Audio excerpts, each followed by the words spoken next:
NXT Takeover in your house was a pretty good show.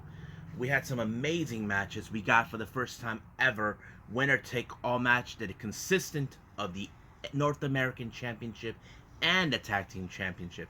However, can Legado del Fantasma fulfill their destiny, or will MSK and Bronson Reed can coexist and retain the titles? We even got the $1 million championship in a ladder match. We got the NXT Women's Championship on the line, and of course, a couple of grand matches. But don't forget the five-way the NXT Championship match. Can Karrion Kross survive against 4 competitors who are targeted? So, let's get started with another episode of Deleted WrestleZone.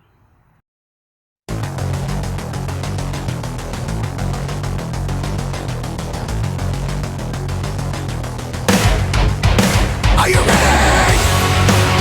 Get up, get up! Get up, get up! Get up, get up! Get up, get up! Get up, get up! Get up, get up!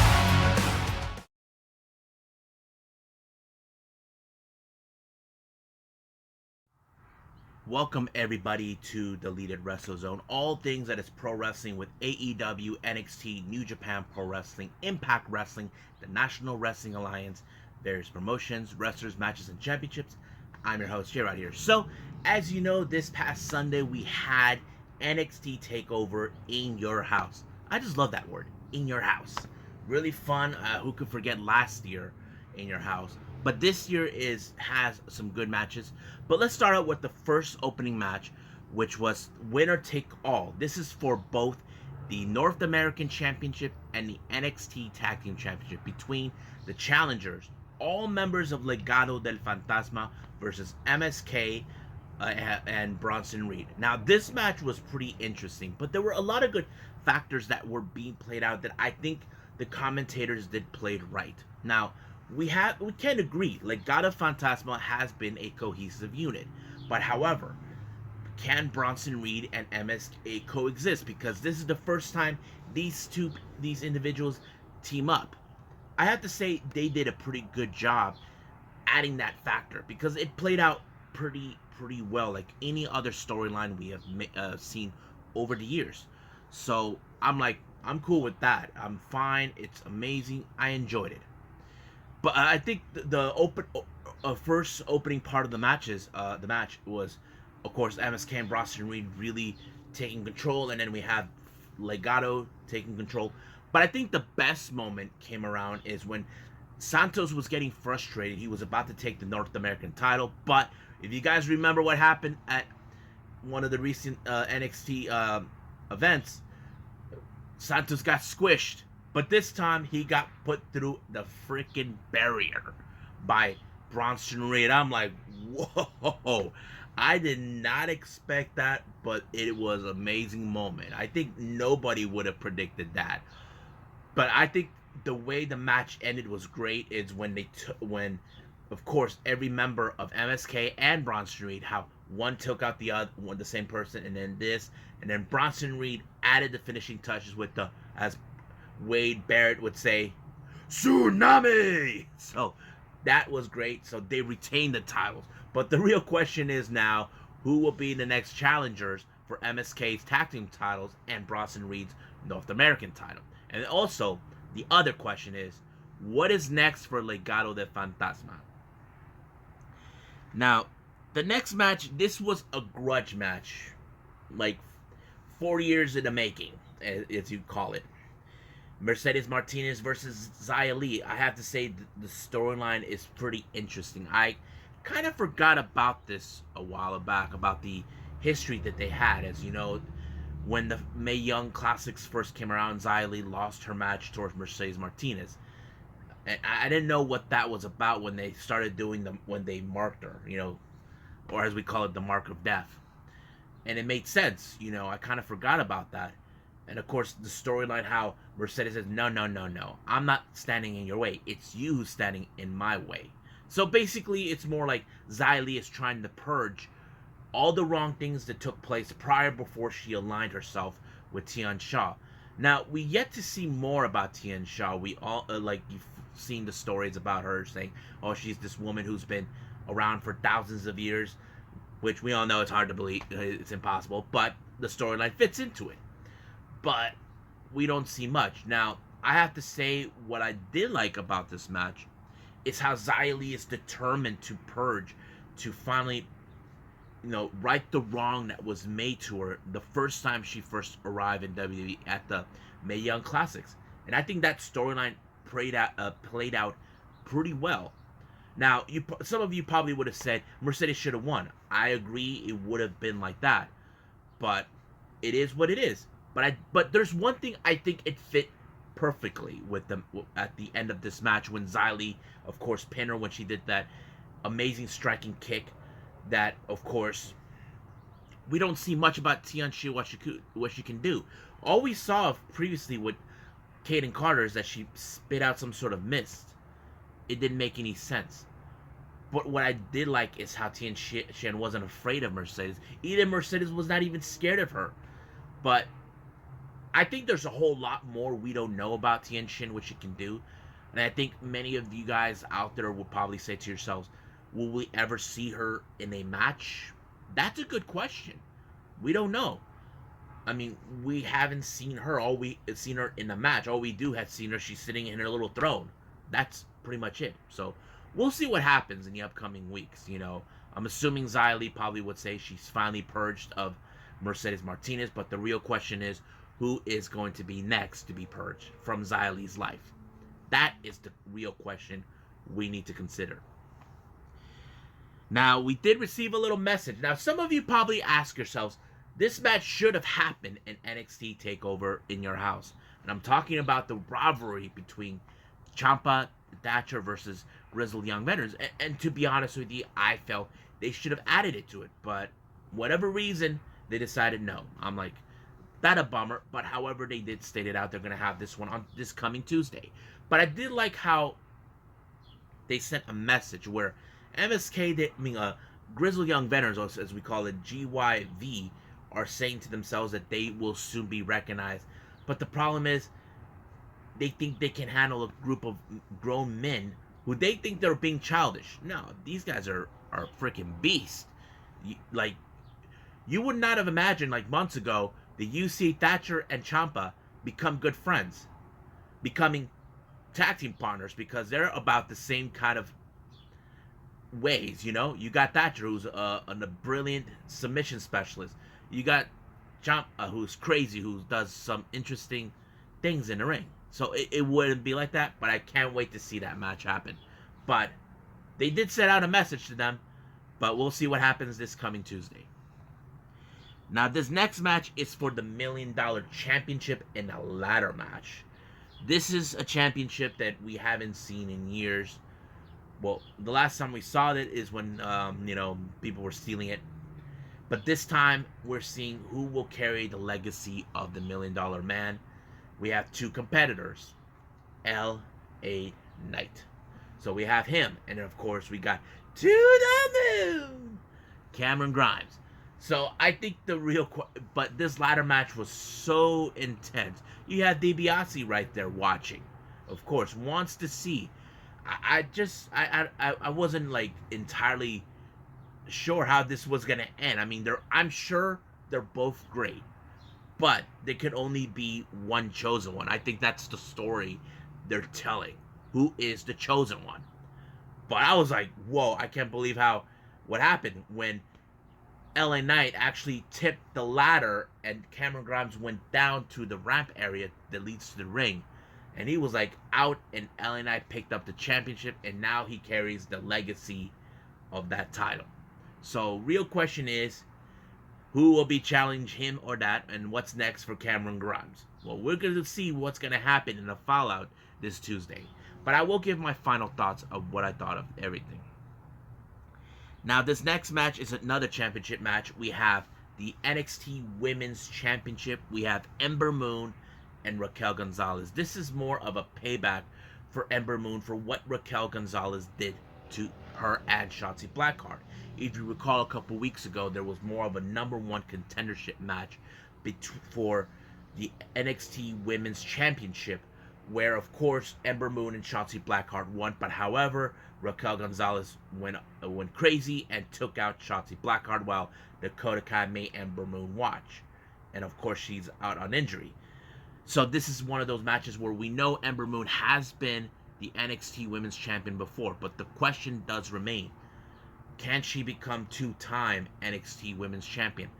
I'm trying to recall if there hasn't been an NXT Women's Champion that regained that title twice.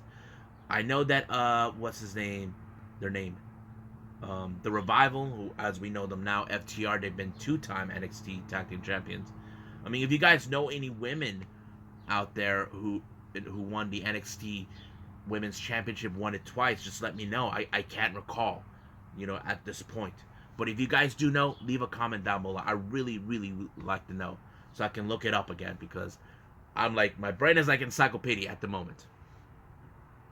So the match itself was pretty good, but however, there is the other factor that could make to downplay for Ember Moon to lose the match is Dakota Kai. Or as we call her, the sidekick to Raquel Gonzalez, even if she doesn't consider herself that. So that is one of those things that kind of fits into the story. Dakota Kai will make sure that her friend, Raquel Gonzalez, remained as the NXT Women's Champion. But it was an interesting match. Not much of interference came from Dakota Kai, but I think it was more like they picked the right spot for it, And I think it played out pretty well. I think the spot they picked out is where Dakota Kai lift up Raquel Gonzalez's foot to be on the ring rope, and referee didn't see it. But of course, the biggest surprise, we saw Shotzi Blackheart taking out Dakota Kai. Now, the factor is, okay, she's gone, but however, we do know this is a one-on-one match, but I was unbelievably surprised that somehow Raquel Gonzalez was able to overcome Ember Moon and slam her down to the ring and win the championship. So basically, you can say it was all for nothing not getting rid of Dakota Kai. But the real question is, who will be coming for that title? That is going to be another good question that we're going to have to expect down the line.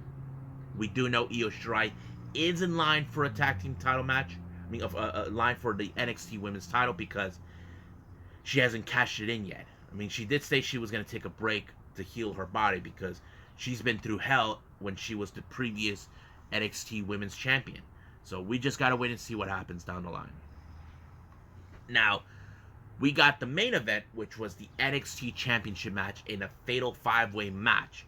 We have Johnny Gargano, Pete Dunne, Kyle O'Reilly, Adam Cole, and of course the champion, Karrion Kross. Now, this match was pretty good, but however, I think many of the other competitors knew who was the more likely threat they have to remove. And that person is, of course, the most dangerous person, Karrion Kross. I think those moments played out pretty well, because it showed, okay, Karrion Kross is nuts. He's capable of anything. And I think that kind of played in a good storyline, where Karrion Kross, can he be beaten? We don't know. But if you take him out for a long while, the other 4 competitors can focus on each other. It could happen. Because here's another factor it does play out. Karrion Kross doesn't need to be pinned. Anybody can do that.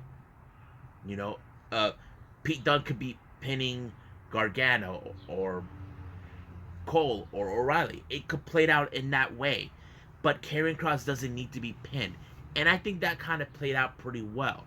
Like, we don't need to pin Karrion Kross. We just pin whoever the other 4 competitors. And it played out in a very tight way to explain. We don't need that, so it goes.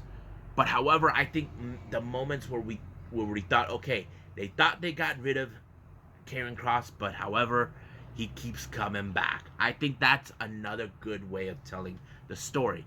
Once you got rid of him, as you thought you got rid of him, he keeps coming back. That's like one of those storylines you see in a movie. But I think the ending was pretty amazing, where O'Reilly was so close to become the NXT champion, fulfill his destiny, when he had Adam Cole in a submission. But however, from right behind, he had Karrion Kross giving him the chokehold, and he passed out. It was over. And Karrion Kross retain the title. And now the obvious question is, okay, then who's left? Who is man enough or strong enough to take on Karrion Kross? That's another question. But however, it didn't end in that way. We can say, okay, that's end. But it's William Regal who was leaving. We still don't know what he said, what was happening.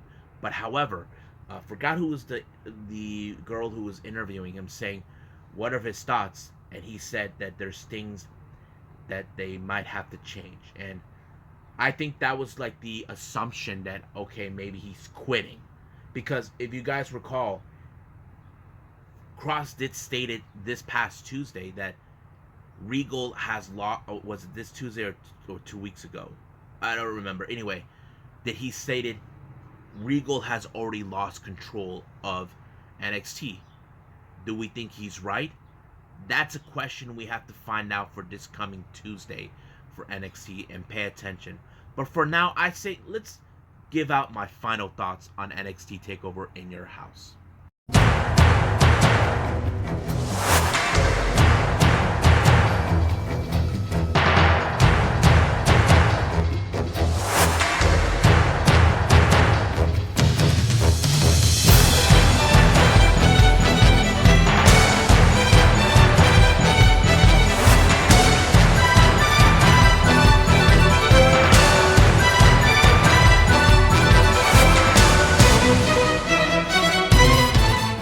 Okay, so what were my final thoughts on this entire show? I have to say the show was great. It was good.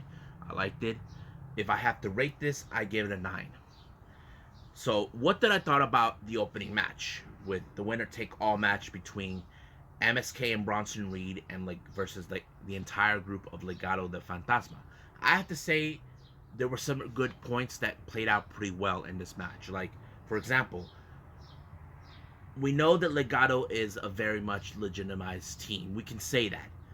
But the real question was, can MSK and Bronson Reed can coexist? Because we never seen them team up. But the way I see it, it played out pretty well. I think that's pretty much it. And I think it was one of those matches, okay, it was good.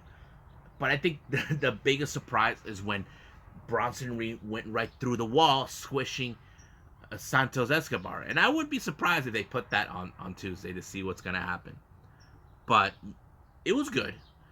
And I can't wait to see that. But now the real question is, now after this match, who will be the next challengers for the NXT Tag Team titles and the North American title? And what's next for Legado del Fantasma? I think that's one of the questions I think many of us are now asking ourselves for that. Now, the Mercedes and Xia Li match was great. I have to say, they're telling a good story about Xia Li, purging what happened in her past. Like, to be honest with you, I kind of forgot about their encounter back then. I kind of forgot about it. I just it just went ahead because my brain, as you guys know or know this or not, is a bit of like encyclopedia. But there's too much stuff. I'm about to have an overload. But it kind of went in that general direction. But I think the story about Xia Li purging Mercedes Martinez's past kind of tells a story. Okay, this is the step of who she is now. Ever since she aligned herself with Tian Sha, it played out a pretty good story. But I think the real question that remained in this match, after this match, are we going to see Tian Sha be wrestling? That's a good question, because we never seen Boa. I mean, we know he's been training with her, but we never seen Boa wrestle. But are we gonna see Tian Sha? I don't know. I would like to see that. But I think another question I would like to say: are they gonna continue with more of the Purge story? You got to ask yourselves, who else has Xia Li wronged? Has wronged her. Like, who are the adversaries that Xia Li's lost to?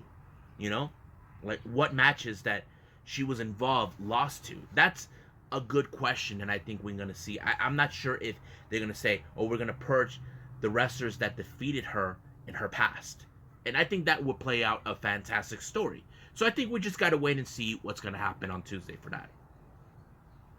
Now, what did I thought about the $1 million championship match with the ladder? The ladder match with the championship. I have to say it was pretty good. It did tell the story. Okay, who's gonna be the guy who's gonna continue on the legacy of the $1 million man? Now, no disrespect to Cameron Grimes. I mean, he is a fantastic character. You know, he's cocky, he's arrogant, but he gets the job done. He always claims that he will, whatever he does, he'll be shot to the moon. That sort of thing, I'm okay with it. But LA Knight, I felt like he was the guy who should be carrying the legacy. Because if you look at him closely, he has that look that fits as the $1 million man. So I think the ladder match kind of told the story. Okay, out of these two individuals, who more likely will be continuing the legacy? And like I said, no disrespect to Cameron Grimes. I say he's a fantastic character. But I feel LA Knight was the right choice. But the real question is, what's next for both individuals? So, like I said, we got to see what happens on Tuesday.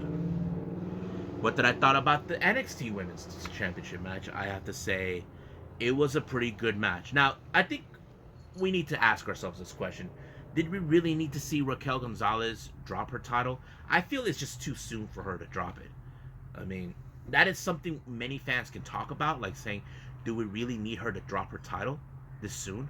And I feel, nah, we don't need to see that. I mean, as much as we like to see Ember Moon win it for a second time, but I say they're telling the story because, of course, we're seeing, okay, Raquel Gonzalez and Dakota Kai are trying to prove that the women's division belongs to them. So I think it will be a good story to tell. But however, who will be next in line, the challenger? I don't know. But we do know Io Shirai does have a shot to take a rematch. Hasn't cashed in her rematch clause yet. But the real question is, when will that happen? I'm not sure if they're building a story with her and Poppy taking on the Ways, Lorray, and Hartwell because of what happened. So basically, I'm not sure. We just gotta wait and see what happens at at NXT on Tuesday. Now, what did I thought about the NXT Championship match? I have to say this is one of those matches that played out pretty well. Like I said this before, I did like how they tried to isolate Cameron Grimes. They don't need to pin him or submit him. They could do that. The other four competitors can do that to themselves. It kind of like, how do I say this? Remove the bigger factor, you know? So that kind of played out in its very symbiotic way. And it did tell the story very well on that. Don't get me wrong. But did I like how it ended? Yes, because it's telling the story. Karrion Kross is now a force that cannot be stopped. You know, no matter what you do, no matter how you do it, he will always somehow overcome you. And I think that story tells pretty well. But I think many now ask after this match, when we saw Regal walked away and said that it's time for a change. We all think, does this mean that he's quitting NXT as the general manager? Because Karrion Kross did say he lost control. Because he did lose control. You had competitors coming left and right who are like saying, I'm the one who's going to challenge for the NXT title. We got people doing that. And Regal lost control. He tried to resolve it. But Karrion Kross like say, screw that. You lost control. I want four of them instead. I don't want one by itself fighting for a chance of the title. Because simple. Each one of them, if you follow it pretty well, want that title so bad. And that kind of played out in its very best way. And Karrion Kross said, no, I want all of them. I don't care. And he proved them wrong. He can actually challenge all of them. So now the real question is, what's going to happen? Is Regal retiring? But resigning as the NXT general manager. Well, right now, there's reports are coming in recently. They're saying Samoa Joe is returning to WWE and NXT, but not as a wrestler, as the general manager. Now, I'm going to rant out a little bit on this because I say, what the fudge? It's the same kind of crap we're seeing with Daniel Bryan. Do we need to see that again? History repeat itself. Like, you can tell Daniel Bryan does not want to be general manager. He likes to be a performer. And I think that kind of would suck if they put that. Now, I know some people were saying, should we give Samoa Joe a chance? I have to say yes, we could. But the real question, do we need to see him as this forever? That's another conversation for another time. So we'll just wait and see what happens this coming Tuesday. NXT Takeover in Your House was a pretty good show. We had some amazing matches. We got, for the first time ever, winner take all match that is consistent of the North American Championship and the Tag Team Championship. However, can Legado del Fantasma fulfill their destiny, or will MSK and Bronson Reed can coexist and retain the titles? We even got the $1 Million Championship in a ladder match. We got the NXT Women's Championship on the line, and of course, a couple of grand matches. But don't forget the five-way the NXT Championship match. Can Karrion Kross survive against 4 competitors who are targeted? So, let's get started with another episode of Deleted WrestleZone.